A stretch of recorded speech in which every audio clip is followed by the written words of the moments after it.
pahabol lang po itong katanungan po, no, galing po sa inyong lingkod.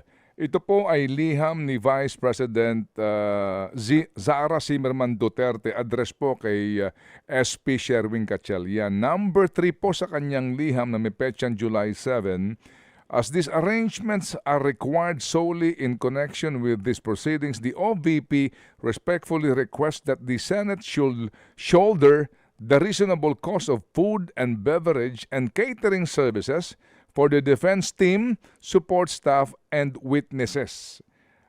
Do you confirm this letter, sir? Actually po, yan yung hindi ko pa rin po nakukumpirma kay Secretary Bantog at saka kay Senate President Sherwin. Wala po kaming oras na makapag-usap kagabi about that letter at sinabi ko rin po sa media na medyo outside of my scope or area of responsibility yung pag-comment po dyan. Kasi nga, yung letter na po yan ay pertains to the legislative function po ng mga opisyalis sa Senado in terms of controlling and allocating and yung pagbibigay po ng budget para sa mga request po yan. So hindi ko pa po alam kung one, authentic po yan, talaga po bang existing yan sa records ng Senado at naibigay ba yan talaga kay Senate President at saka kay Secretary Bantog. So I need to I need to circle back sa inyo po regarding that matter kasi wala pa po akong information regarding that. We understand po.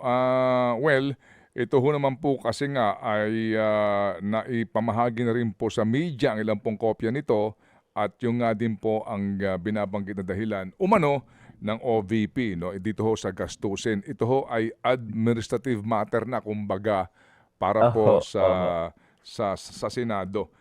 Confined lang daw po si Attorney Tonggol doon po lang mismo, no, sa nangyayari po sa impeachment ngayon. Hindi kasama itong sino ba magbabayad ng in-order na siopaw, siomay, o kaya bibingka. Pero partner, baka pwede ko ito tanong. Lumpiang Shanghai, mga Attorney, ganun. but normally, sa mga ganyan, in the past, ang sumasagot po is the Senate ng pagkain, whether prosecution or defense.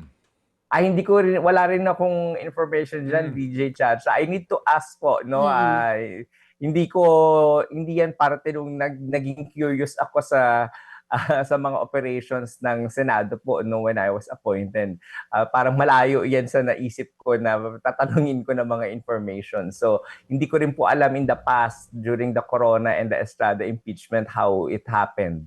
Mga kapatid, patuloy po kayong tumutok sa 105.9 True FM para sa totoong balita, impormasyon, music and entertainment. Mag-subscribe sa aming YouTube channel at podcast at sundan nyo kami sa Facebook, Instagram, X at TikTok sa True Network PH. Bisitahin din po ang aming official website, truefm.ph. At panoorin din kami sa True TV Signal, Channel 19. Kami po ang 105.9 True FM. Laging true sa'yo, kapatid.